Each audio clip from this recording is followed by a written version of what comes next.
My name is Lucy Gafford. I am an artist and arts administrator full-time. I'm a native of Mobile, Alabama, lived here my whole life.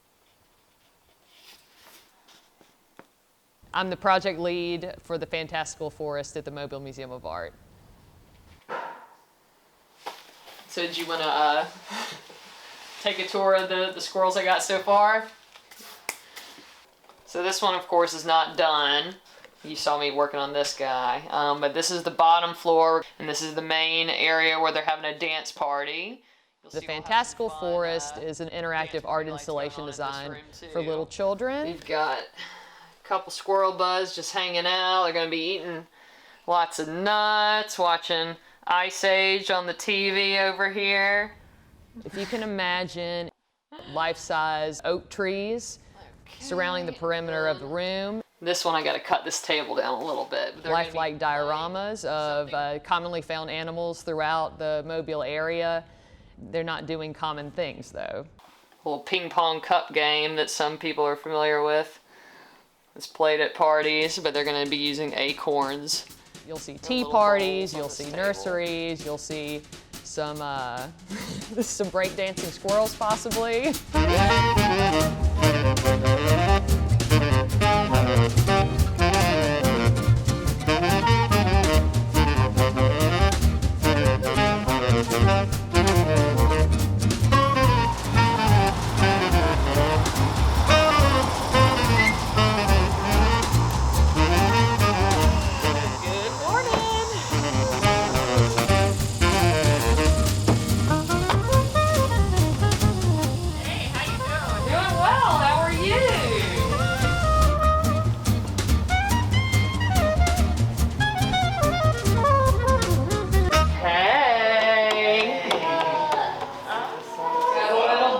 Bunny nursery.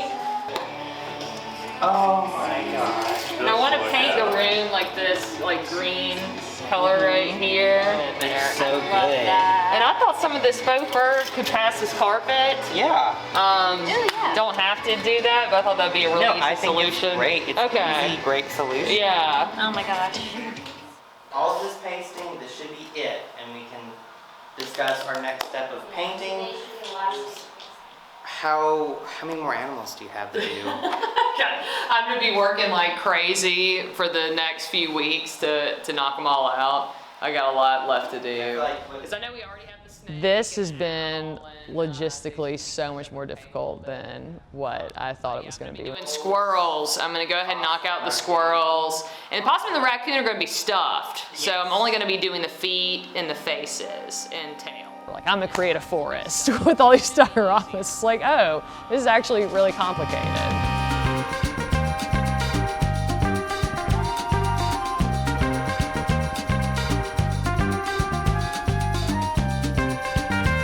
We had to actually build the trees, and then we want dioramas in the trees, but we have to be able to open up the dioramas in case anything goes wrong or a light bulb burns out, something falls down. So there's been so much more to it.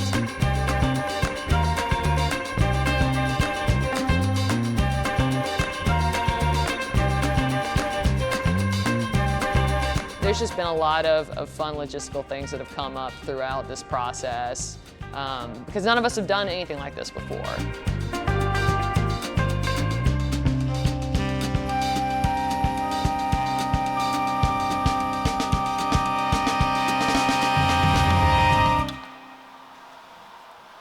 would be really cool is to watch like a time lapse of all this. That would be really cool. We should have thought about that. Well, yeah. Too late now.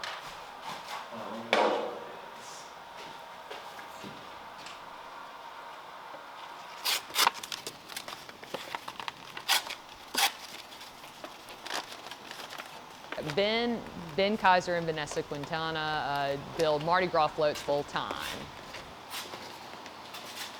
This is gonna be the fire truck float for the IMs. So I thought, that would be a fantastic way to go about building the trees, would be to use the techniques from float building, because it is something unique to our area. It's paper mache for adults. This is literally paper mache. For the most part, the base of all of the float, this is plywood. But the second you start going down, it's actually chicken wire with a ton of newspaper that's been pinned. We have absolutely incorporated our float building techniques with the installation process.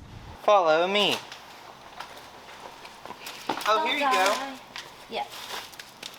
You ever want to know what's inside of a float? Plywood, chicken wire, newspaper, and paper. And some cardboard. The trees are made very similar.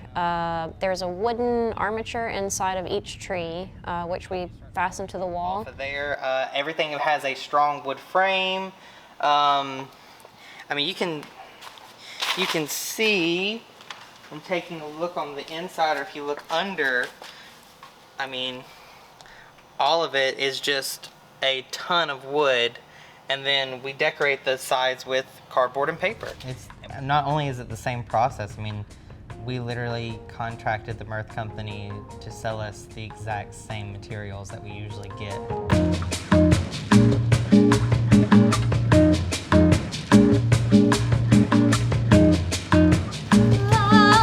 What we do here is magic.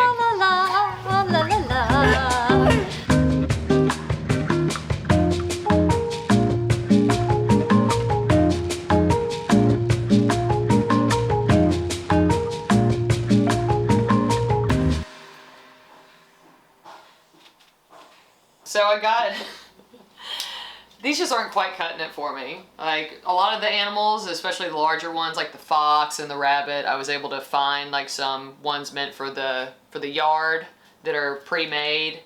And they have some squirrels, but there's like 2 standard poses. They've always got an acorn up in their mouth. And I want some of them slouching on couches. I want some dancing. So I'm gonna use these as a nice model. So yeah, I'm using Sculpey, which some ceramicists may frown upon that, but it is an oven-baked clay, which is kind of cool for the kids because it's something that's very accessible and that anybody can use and make from the comfort of home. So typically for, if I was using clay, I would do pinch pots, I would make a hollow squirrel, but for this I'm actually going to I'm going to bulk out the inside using pieces of foil. So I'm gonna bunch this up, make a squirrel, little squirrel body. This is what the inside of a squirrel looks like, kids. I'm still working on all the dioramas for the exhibition. Those are extremely detailed.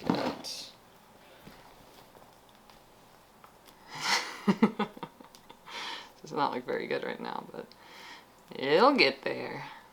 It takes a really long time to make something that's so small, and it can be a little frustrating, but it's fun.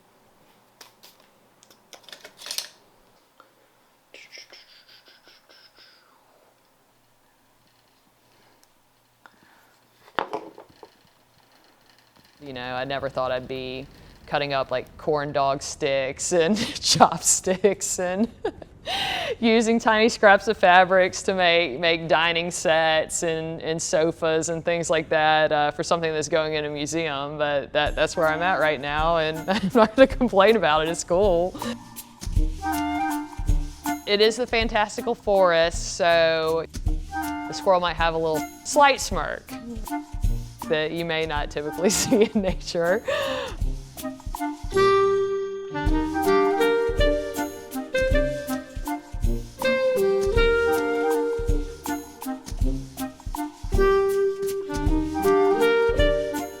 The dioramas really go way back. My family growing up, we were known as like having the Gafford petting zoo. We had upwards of 24 or more pets, including blue and gold macaw, a potbelly pig, a ferret, hedgehogs, rabbits, cats, dogs. We also had the Doodah Day Parade.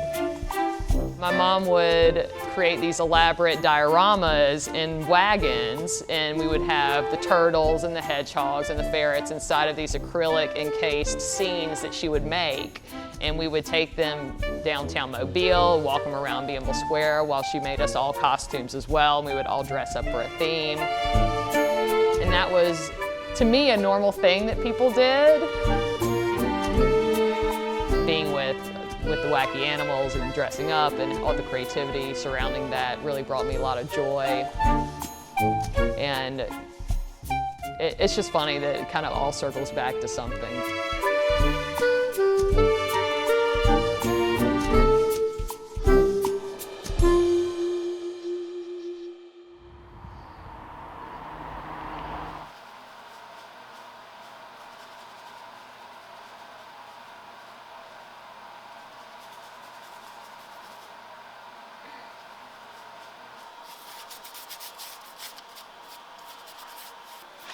From the very beginning, Lucy was saying she wanted it to be very local. She wanted it to feel like it was Mobile. We have plenty of reference pictures for this project. We both enjoy the hobby of going to the botanical gardens like all the time. We take multiple photos ourselves.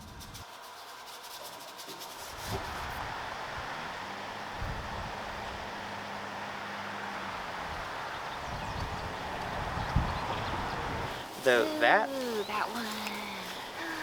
They're so See pretty. these? How like they. Huh?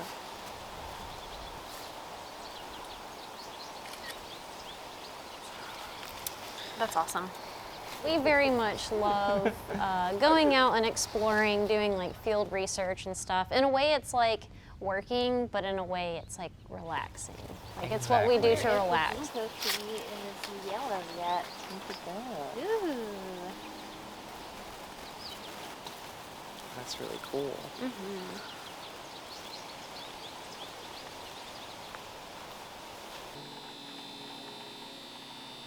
This guy has places to go. Come on, man.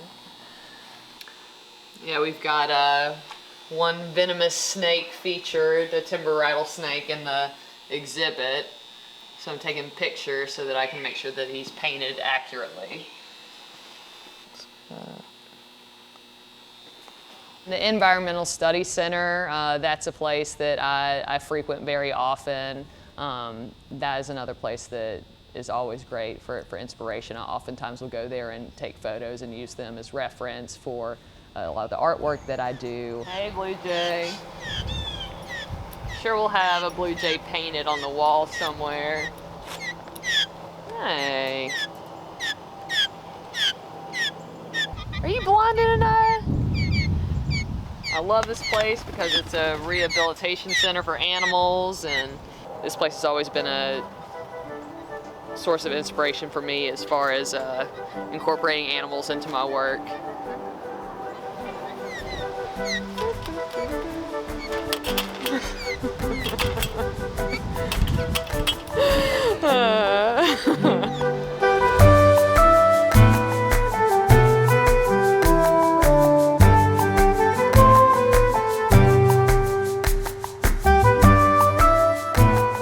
Any chance that I can to be able to go out and experience the wild, the spontaneity of it is very much a recharging experience.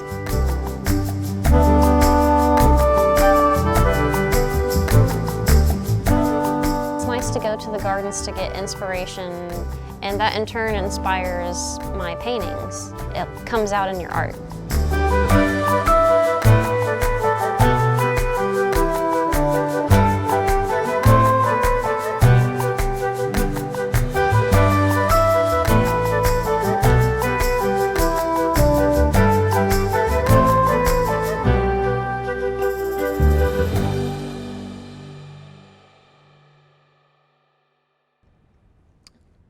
can't wait to finish it. I'm the most excited about just seeing it completely done. I really just want to see people's reactions to it. I'm just looking forward to whenever the project opens and seeing people peer in and being surprised by what's inside of all the trees. I hope that people who attend just develop a deeper appreciation for the creatures that are in the show, for, you know, our diverse ecosystem here.